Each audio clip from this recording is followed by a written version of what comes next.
12 Years a Slave, directed by Steve McQueen, is a movie that depicts the images of the true story of Solomon Northup, played by Chiwetel Ejiofor.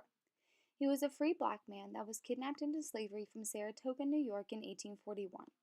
In the opening scenes, we are given this image of a letter. Throughout the movie, this scene reappears and foreshadows the event that leads to his freedom after 12 years.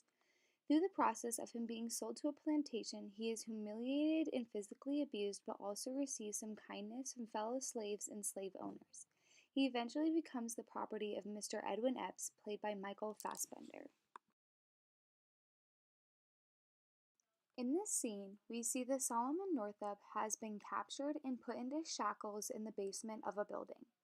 The dark lighting and spotlight directed towards him gives the viewer a eerie feeling and sets the mood for the horrendous act of torture and disrespect that is about to happen. The setting of the scene, with quick changes from close-up to mid-shots, shows the intensity of the situation and sets the mood for the rest of the film.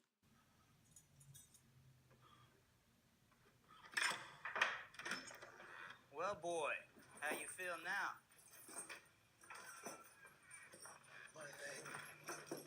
My name is Solomon Northup. I'm a free man, a resident of Saratoga, New York, the residence of my wife and children who are equally free. You're no free man. And you ain't from Saratoga. You're from Georgia. 12 Years a Slave, an Academy Award winner for Best Picture, depicts the image of slavery in the pre-Civil War United States. The movie is based on a true story of one slave's inspirational story. I feel including information about the future of slavery in the United States would be irrelevant and take away from the story of Solomon Northup. Although there are times when the message of extreme torture and brutality are portrayed, including these scenes help give an accurate description of slavery in the mid-1800s. Leaving these images out leave the viewer to no real understanding of slavery in this era. For example, Solomon disobeys an order and is attempted to be hung until the workers are stopped and instructed to leave him.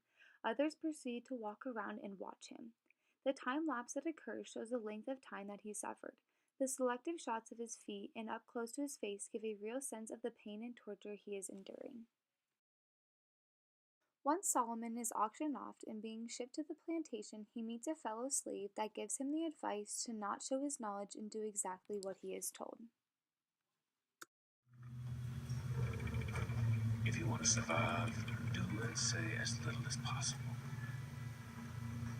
Tell no one who you really are and tell no one you can read and write. Unless you want to be a dead nigga. One slave physically fights back and is stabbed. Solomon and the other slave are instructed to dispose of the body in the river. They proceed to say better off, better than us, not knowing what their future is going to bring them. This relationship does not last much longer than the boat trip to the plantation, but has a huge impact of Solomon's actions throughout the movie.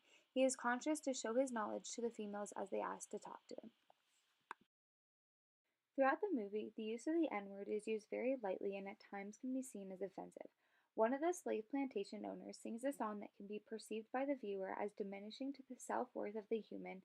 Though this is tough to hear, the message it portrays about the extreme cruel treatment of slaves is accurate. The montage of scenes gives a sense of time and the intent behind his action of singing the song.